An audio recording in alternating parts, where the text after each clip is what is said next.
말씀과 삶의 균형 있는 성장을 지향하는 바이블 라이프의 김남용 목사입니다.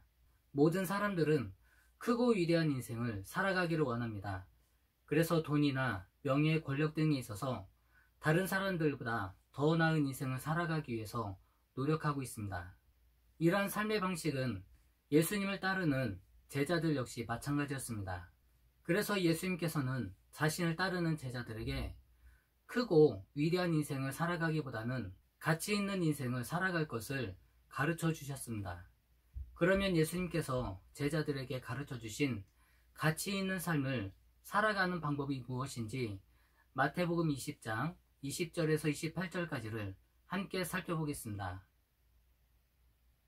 본문을 보면 크고자 하는 자, 으뜸이 되고자 하는 자라는 표현이 들어 있습니다.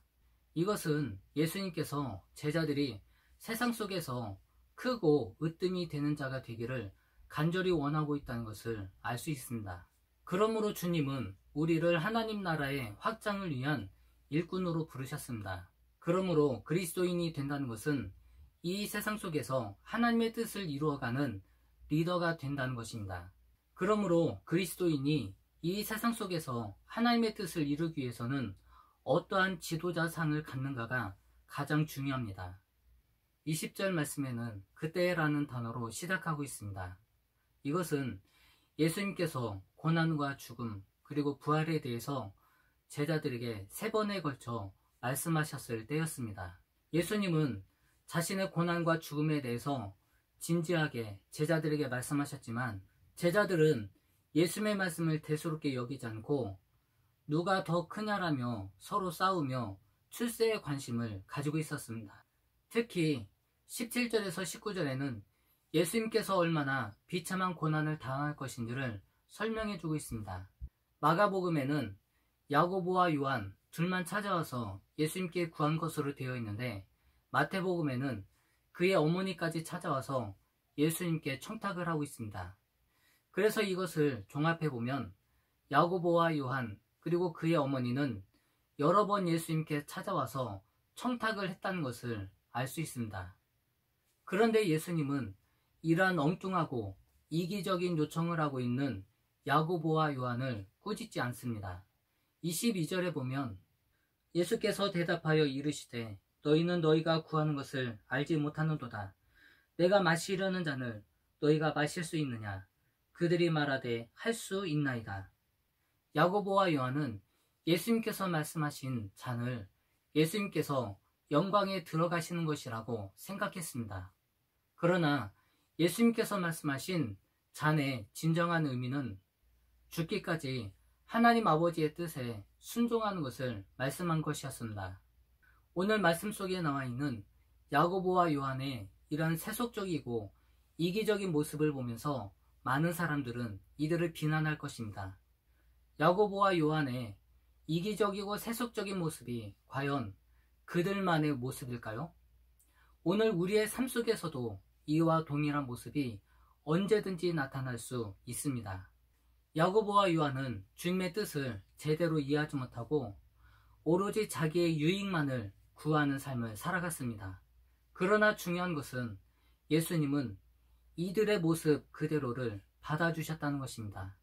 이들이 예수님을 따르는 제자였지만 여전히 그들 안에는 이기적이고 세속적인 모습으로 살아갔지만 그럼에도 불구하고 예수님은 그들이 변화될 수 있는 기회를 열어주시고 기다려주시고 그들이 진정한 새로운 믿음의 사람으로 변화되기를 주님은 인도하셨다는 것입니다.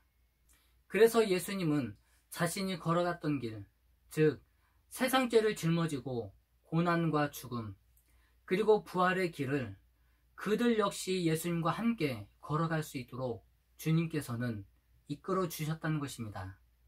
우리 역시 부족하고 연약함에도 불구하고 주님께서는 우리의 있는 모습 그대로를 받아주시고 우리가 주님의 길을 자발적으로 순종함으로 기쁨으로 살아갈 수 있도록 우리를 기다리시고 인도해 주십니다.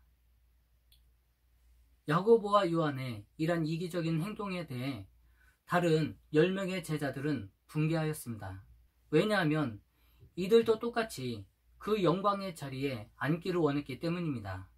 그러자 예수님께서는 25절과 27절에서 진정한 제자의 길이 무엇인지를 설명해 주고 있습니다.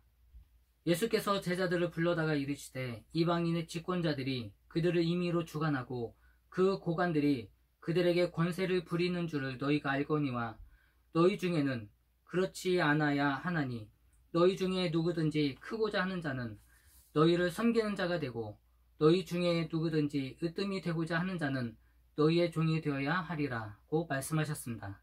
한마디로 말하면 세상적인 리더십은 백성을 지배하고 내리누르는 리더십입니다.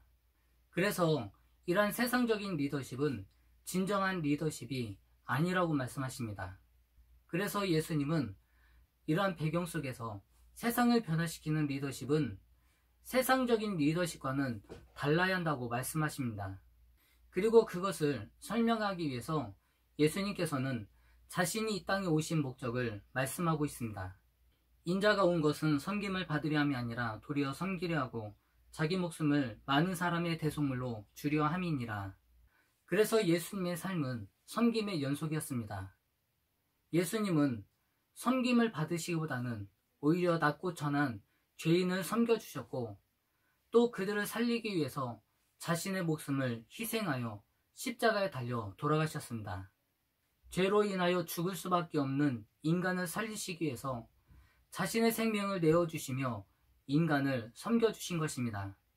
그리고 예수님은 자신을 따르는 제자들 역시 예수님처럼 다른 사람을 섬기는 자가 되라고 교훈하고 있습니다.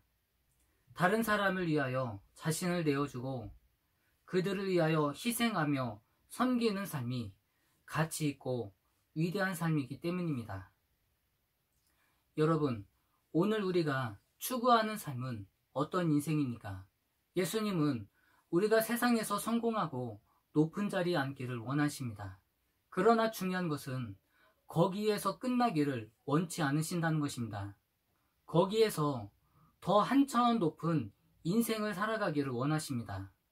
단지 우리가 좋은 직장에 들어가고 높은 자리에 앉고 성공하는 것이 우리의 인생의 최종 목표라면 세상에 믿지 않는 사람들과 별반 다르지 않기 때문입니다. 그러므로 예수님께서 우리에게 원하시는 삶은 예수님께서 보여주신 삶을 본받는 것입니다.